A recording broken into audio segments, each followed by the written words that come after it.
चीन ने अचानक से अपने रेगिस्तान में छोड़े 12 लाख खरगोश। दोस्तों, जब भी कुदरत से छेड़छाड़ करने की बात आती है तो चीन का नाम सबसे पहले लिया जाता है। फिर चाहे वो 100 करोड़ चिड़ियाओं को एक साथ मारकर इकोसिस्टम को तबाह करना हो या फिर इंडस्ट्रियलाइजेशन के चक्कर में पूरे के पूरे जंगल काट देना हो। लेकिन अब अचानक से रेगिस्तान में 12 लाख विदेशी खरगोश छोड़कर चीन ने जो दाव खेला है, या तो चीन को आबाद कर देगा या पूरी तरह से बर्बाद। मगर अचानक से 12 लाख खरगोश को रेगिस्तान में तड़प कर मरने के लिए छोड़ने के पीछे चीन का क्या सीक्रेट प्लान है, जानेंगे इस वीडियो में। लेकिन उससे पहले हमें इतिहास के सबसे बड़े खरगोश जनसंख्या विस्फोट के इस इंसिडेंट पर नजर डालनी जरूरी है, जिसने ऑस्ट्रेलिया को पूरी तरह से तबाह करके रख दिया था। ये बात है 1850 की। उस वक्त ऑस्ट्रेलिया में ज्यादा आबादी नहीं थी, इसलिए ब्रिटिशर्स ने ऑस्ट्रेलिया में आकर क्लोनाइजेशन करना शुरू किया। लेकिन ऑस्ट्रेलिया में उन्हें अपने देश जैसा महसूस नहीं होता था और उन्हें खरगोश भी काफी पसंद थे। इसलिए वर्ष 1859 में थॉमस ऑस्टीन नाम के एक ब्रिटिशर ने यूरोप में रहने वाले उसके परिवार ने 13 यूरोपियन रैबिट्स तोहफे में भेजे, जिसे उसने अपने स्टेट के बैकयार्ड में छोड़ दिया। उसके बाद ऑस्ट्रेलिया में रैबिट की पॉपुलेशन इस कदर बढ़ी कि उन्होंने पूरे ऑस्ट्रेलियन कॉन्टिनेंट के 70% हिस्से को अपना घर बना लिया। जी हाँ, ये जानकर आपको हैरानी होगी कि महज 60 सालों में उन 13 खरगोशों ने अपनी आबादी बढ़ाकर 10 बिलियन कर दी थी। यहाँ खरगोश अपनी पॉपुलेशन इतनी तेजी से इसलिए बढ़ा पाए क्योंकि वहां उन्हें मारने के लिए कोई नेचुरल प्रेडेटर मौजूद नहीं था, कोई उनका प्राकृतिक शिकारी मौजूद नहीं था। हालात इतने खराब हो गए कि खरगोशों ने पूरे ऑस्ट्रेलिया महाद्वीप की फसलें तबाह कर दी। पूरे द्वीप पर सोइल एरोजन होने लगा और खरगोश रिहायशी इलाकों में भी घुसने लगे और लोगों के चुपके से घरों में घुसकर तबाही मचा देते थे।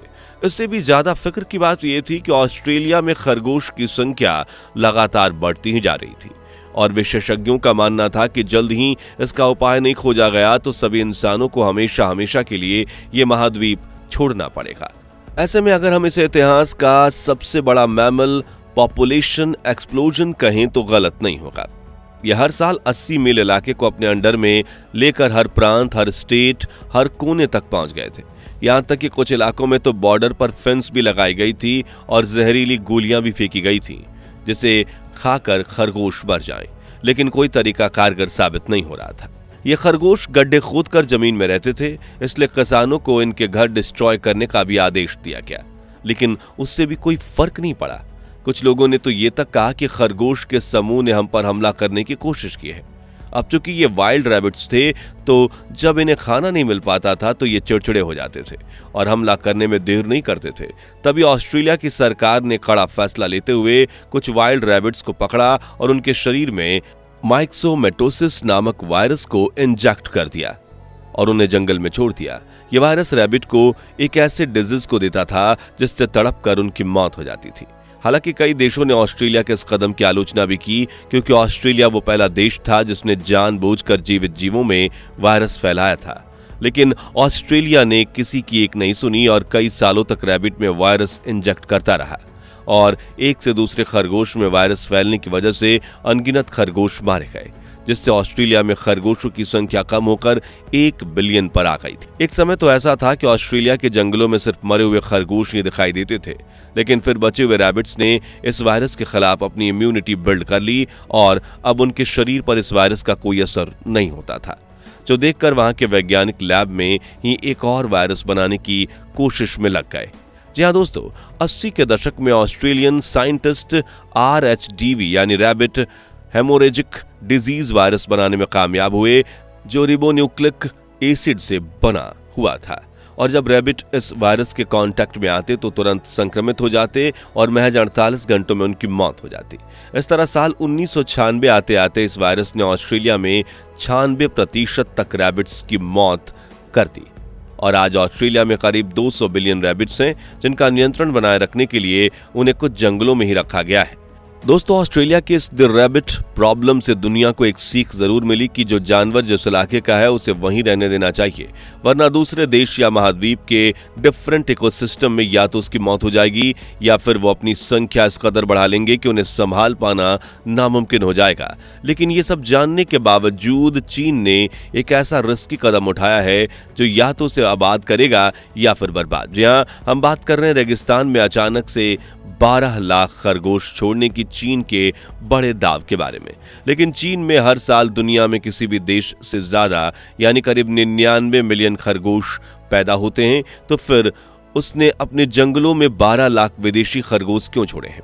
इसका कारण जानने के लिए हमें चीन के इतिहास को कुछ साल पीछे पलट कर देखना होगा।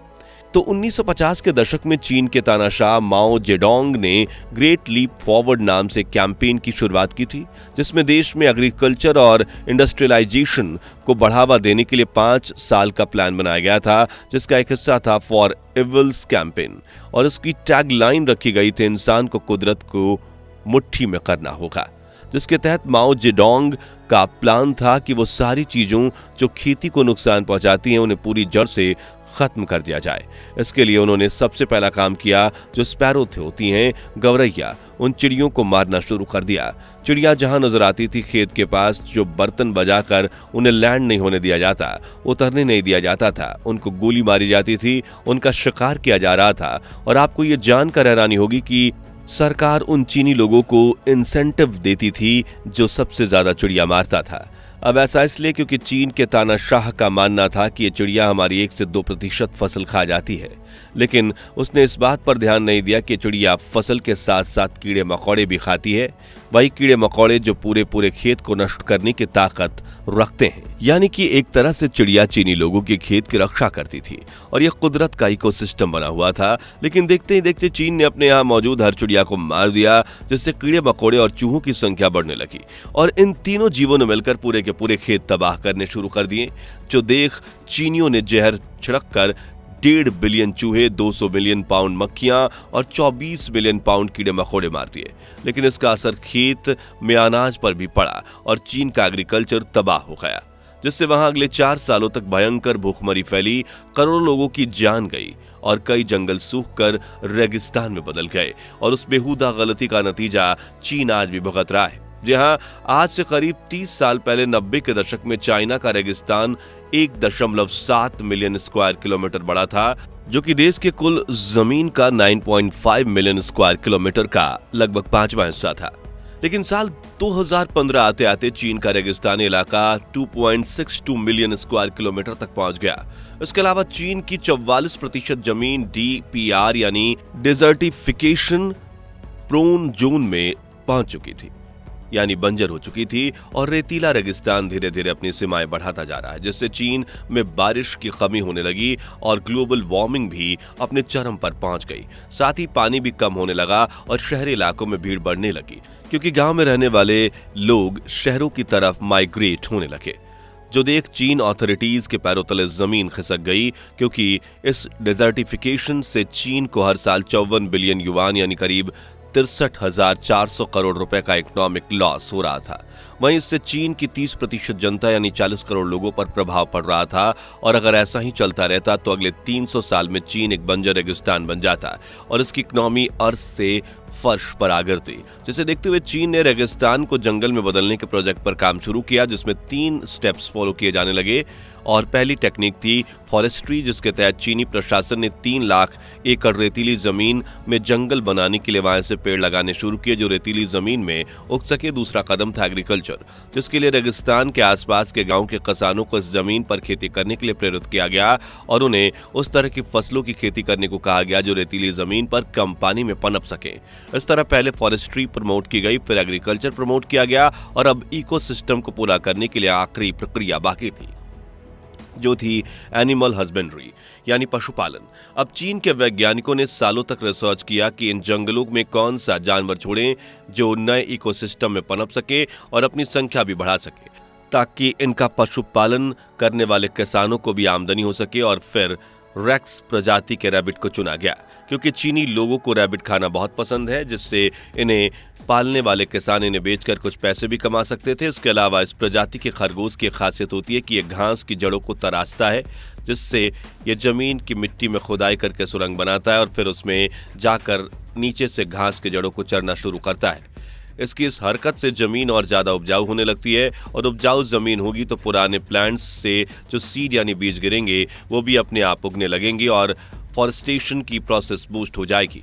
यानी कि खुदाई करना एक तरह से हल चलाने जैसा काम है। इसके अलावा एक मादा रेक्स रैबिट साल में 40 बच्चों को जन्म दे सकती है, और ये जानवर किसी भी इकोसिस्टम के हिसाब से अपने शरीर को ढाल लेते हैं। ऐसे में चीन ने विदेश से 12 लाख रेक्स रैबिट खरीद कर उन्हें अपने रेगिस्तान में बने नए जंगलों में छोड़ दिया है, और चीन को इससे भी लाभ दिख रहे हैं। जी हाँ, अब इन रैबिट्स को छोड़ा गया था तो शुरुआत में इनके लिए 100 किलोमीटर की जगह फाइनल की गई थी, और उस 100 किलोमीटर रेगिस्तान में सिर्फ 3% यानी 3 किलोमीटर लैंड एरिया में ही वेजिटेशन यानी पेड़ पौधे थे।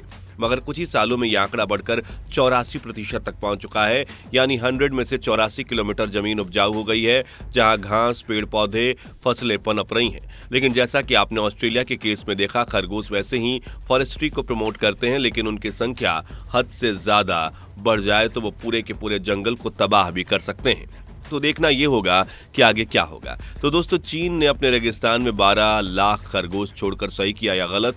क्या भारत को भी चीन जैसा रिस्की प्लान बनाकर अपने थार रेगिस्तान को जंगल में बदलने की कोशिश करनी चाहिए या नहीं? इस बारे में अपनी राय जरूर बताइए। ये जानकारी पसंद आई हो तो वीडियो को लाइक और शेयर जरूर कीजिए, और ऐसी ही दिलचस्प वीडियोज के लिए इस चैनल को सब्सक्राइब करके पास वाली घंटी जरूर बजा दीजिए। धन्यवाद।